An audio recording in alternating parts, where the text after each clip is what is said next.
Hello everyone, how are you all doing? I hope you all are good. So today here we are back with a new video on architecture series, and this video is going to be on drafting view. And you must be knowing what is drafting view in Revit. But again, the way how I will bring in tips and tricks in this video that will surely transform the way you model it. And you have been doing a manual work, and there are other things involved in creating a drafting view which can revolutionize the way you create the details. But again, before I proceed further, I believe you are aware what is drafting view. So it is just the 2D environment of Revit, and drafting view is mostly used uh, for annotating those details which are typical, and there is no need to model it. So there is a typical detail which is there for majorly for most of the elements, and there becomes a need for you to just show that such type of detail exists in the project. So whenever such scenarios happen, whenever there is a detail that need not to be modeled, in that case you will go for drafting view. And for creating a drafting view, you will go here, and then what you can do is you will click over here in drafting view, and once you do that, you select the scale. I will say that this has to be skirting details, and then this workspace will open. And after that, I will not go into the traditional method of modeling the drafting view. What I will do, I will simply go to insert, and when I say traditional method, what happens is people go in fill region, they do all the details right from the scratch, including the text label and all those things. But no, you go to insert, you import the CAD, you find the path, this is the file, and then in one click, I mean the entire CAD is here. But once I select, again, this is a CAD, and this is not the Revit detail, but I want to convert each of this element into Revit. Okay, so for doing that, what I can do, I can simply click here, and once after clicking, I will go and I will select the option of full exclude. Okay, so now each detail which were there in CAD, those details have come in Revit. Okay, but again, a finishing, a proper drafting technique has to be implemented on it, because there is no hatch, there is a block work here, but which doesn't show it. And then this is the box section, which looks completely different. I mean, whoever sees this skirting details will be confused. So we will represent this in a better manner. For doing that, the very first thing that I will do is I will align this line here so that it becomes in one line. And then there is a block work here. As this is 2D, I will not be able to model it. But again, what we can do, we can create a fill region showing the details. So just select the boundary lines. And once you do that, we will proceed further on to the next step. So now press TR to trim off all the lines. And then this is the boundary for the block works. Then you go to type properties, and then you select here aluminium. After that, once everything is set, we will okay, so this color is fine, just apply it. Okay, so once you apply it, nothing appears here, and the scale is also 1:5. But still, what we have to do, we have to do a bit of workaround. So we will increase the hatch scale here. So this hatch scale, instead of 1, we will keep it 100. And now there is this hatch which is clearly visible, but again we need a bit dense hatch. So for that purpose, keep it 200. And once we do that, I think 200 isn't enough. We'll keep 50. We'll keep 50. Okay, so it is dense now. Fine. So this is a block work, which indicates that this is a block work.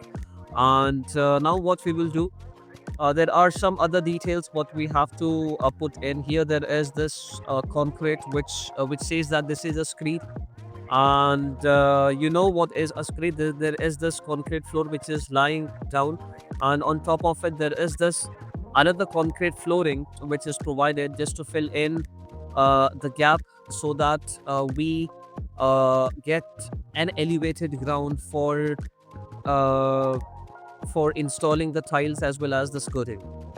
So there is no hatch, and to bring in the hatch, what I will do, I will right click, I will go to recent commands, and then fill region.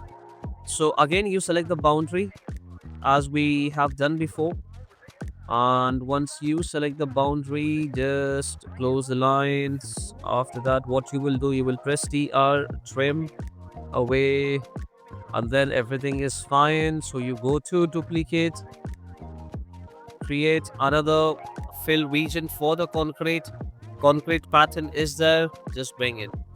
Okay, so once you do that, the same thing will happen. The scale, as we have kept the scale 1:5, which is very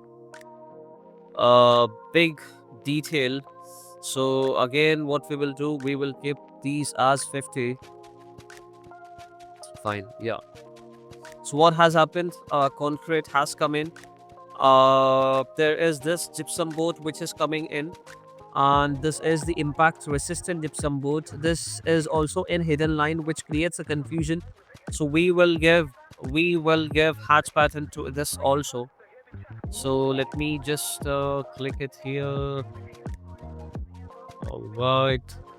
Okay, I will do what has happened here. I will trim off this line. Okay, let me delete this.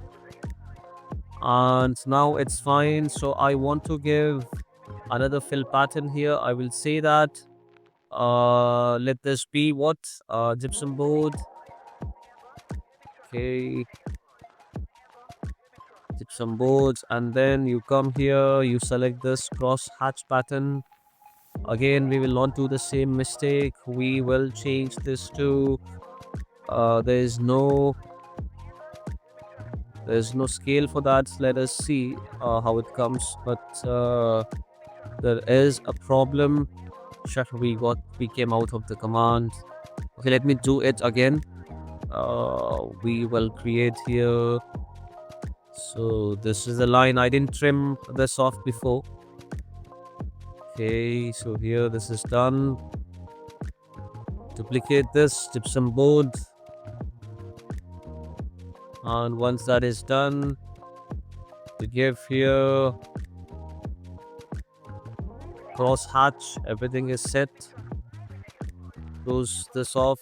But again, hatch pattern isn't coming in. We will see why I cannot find the scale option here. So line angle is set to 150 mm. What if I set this to 50 and this has to 50? What will happen now? We will check that. Okay, so it comes fine now. It comes fine, and both the hatches we have given. We'll just give the last hatch to this our 6 mm thick MDF board, and to this we will give a darker color. So again, right click, just select of these lines here. When you do that, just select in, just a minute. Okay, all right, I hope this time this is the closed pattern. Okay, all right. Yes, this is the closed pattern, and there will be this solid block or wood. Let me just apply this. Fine. So this looks okay. So this is how we have done a drafting pattern right from the scratch. We have taken CAD details inside our project, and then we have annotated this. We have given a bit of finishing, but we didn't do anything right from the start. Okay, so this is a smart work. what we did, we were having the CAD details, and those CAD details we imported. As of now, this was beautifully created. That's the reason you see every annotation in one line.